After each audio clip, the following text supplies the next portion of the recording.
আদালতের এক রিট পিটিশনের প্রেক্ষিতে ২০১৮ সালের ২৩ ডিসেম্বর দেশের হিসাব ও নিরীক্ষা বিভাগের ৬১ জন অডিটরকে ১০ম গ্রেডে উন্নীত করে অফিস আদেশ দেয় কম্পট্রোলার অ্যান্ড অডিটর জেনারেল কার্যালয়। অডিটরদের দাবি, প্রায় অডিটর পদকে উন্নীতকরণের নির্দেশনা প্রদান করা হলেও শুধুমাত্র রিট করা ৬১ জনের বিপরীতেই আদেশ কার্যকর হয়েছে।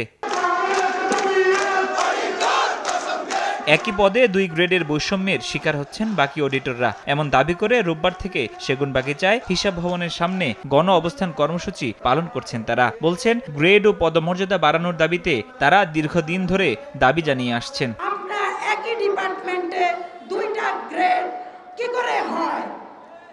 আমার ৬১ জন কি ব্রাহ্মণ, ৬১ জন কি অন্য জাতের অডিটর?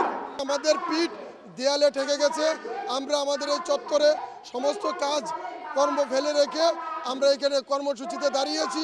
আন্দোলনরত কর্মকর্তারা জানান, সরকার পরিবর্তনের পর গত ১২ই আগস্ট অডিটর পদের বেতন ১০ম গ্রেডে উন্নীত করার জন্য অর্থ বিভাগে চিঠি পাঠায় সিএজি কার্যালয়। পরে তা আইন ও বিচার বিভাগে পাঠালে সেখান থেকেও দাবির পক্ষে মত আসে। তবে ২৫ আগস্ট এই বিষয়ে প্রয়োজনীয় পদক্ষেপ নিতে সংশ্লিষ্ট স্মারক অর্থ বিভাগে ব্যয় ব্যবস্থাপনা অনুবিভাগে পাঠানো হলেও এখনও অজানা কারণে আটকে আছে প্রজ্ঞাপন। আমাদের লাইন মিনিস্ট্রি, অর্থ বিভাগ, অর্থ মন্ত্রণালয় আমাদের সাথে বিমাতা সুলভ আচরণ করছেন।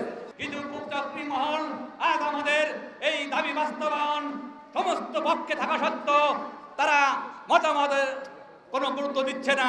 দাবি না আদায় হওয়া পর্যন্ত কর্মসূচি অব্যাহত থাকবে বলে ঘোষণা দিয়েছেন সিএজি কর্মকর্তারা। চাকরি যদি করি ১০ম গ্রেড নিয়ে চাকরি করব। ফরহাদুর রহমান, সময় সংবাদ, ঢাকা।